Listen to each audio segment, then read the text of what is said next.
উঠে গেলেও গ্যাস রাখা পয়সা সব করতে আমাদের তো এমনি তো চাকরি বাকরি নাই আর খাদানও বন্ধ হয়ে গেছে। আর মধুসা কোথায়? ও সেই টোটোটা কিনেছে বসে বেকার কি করবে, ও। জামাইকে টোটো কিনেছিল সেইটা নিয়ে গেছে। আচ্ছা আচ্ছা। সেই টোটোটাই করতে বলছিল যে ওইটি নিয়ে আয় তুই যদি ভাড়া দেবো, ও বলছে আমার ভাড়া ঘর আছে আর ঘরের লোকের সঙ্গে ভাড়াও নিতে পাই কেউ নেই। হ্যাঁ সেটা ঠিকই। তাই জন্য বলছি তোমরা গাড়ি ভাড়া করো, দিয়ে আমি দিতে যাবো বলি তাই মাকে। তাহলে ওই গ্রামের কীর্তনটা বলে শেষ হোক, তখন আমাকে দিতে যেতে হবে, আসতে লাগছি আমি নিয়ে এসেছিল। তুমি নিয়ে এসেছিলে? আমি নিয়ে এসেছি 3 মাস তাহলে মাসিমা 3 মাস এখানে এসছে? এইখানে আমার 3 মাস আছে আমার কাছে। আচ্ছা আচ্ছা।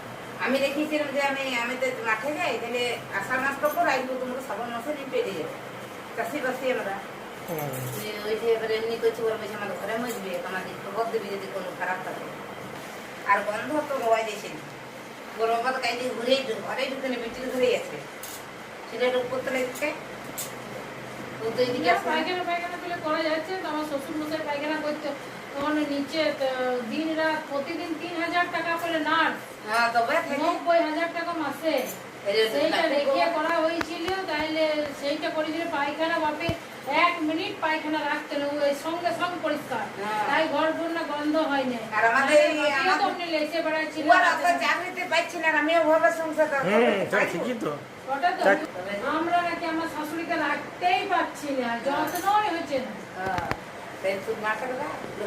নিজে তো সবাই পরের তো বিচার করতে পারবে আমি যেমন মানুষ, আমাদের দাদাদের সঙ্গে আমার তুলনা করলে হবে? এই যে বাচ্চু আমি ঘরে ছিল বাড়িতে ছিল, খাই বলে দিদি কোথায় ঘুরে বেড়াচ্ছে, তা আমার ঘুরে বুঝতে হবে আমার দুধের গরু আছে, আমার খড় পাত আছে, আমার গোয়াল আছে, তাহলে বুঝতে গেলে না একটু যদি থাকি না বলে কে কোথায় যে ঘুরবে সেই দুটো কেন রেখে দিয়ে গেছিস আমার ঘরে।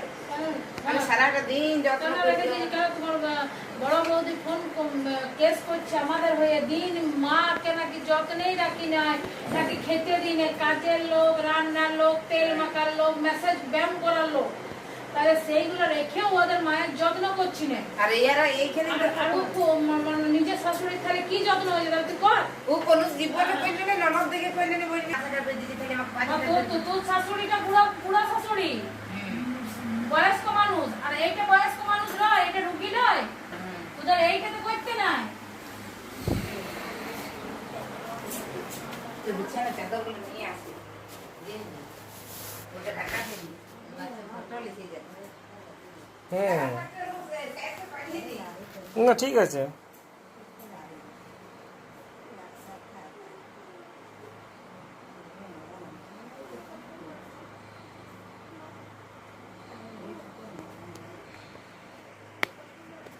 মাঝে কিছু খান নাই?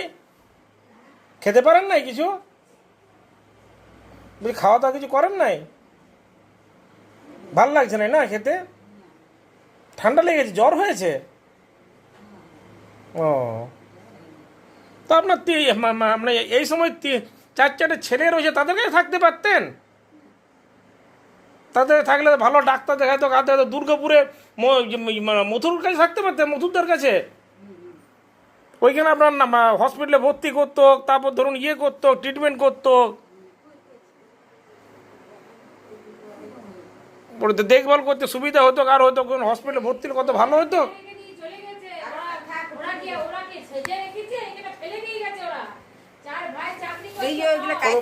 ভালো হতো। চাকরি করছে তাও ফেলে রেখে গেছে, তো এখানে ফেলে রেখে দিয়ে চলে গেছে, হয়তো নিতে আসতে তাদের সময় নেই। ঠিকই। হ্যাঁ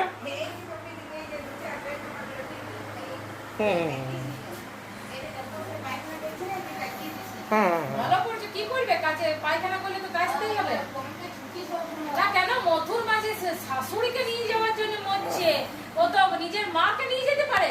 নিজের মায়ের এইখানে ফেলে রেখেছে, কেন আয়া রাখো 3000 টাকা করে পার ডে। তখন শ্বশুরের রাগিল নাকি যত্ন করছিলাম না আমরা।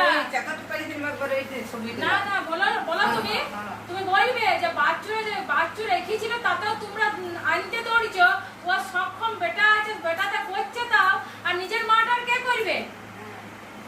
নিজের মাটার কে করবে? তখন আমার কাছে ফেলে দিয়ে চলি বাবা।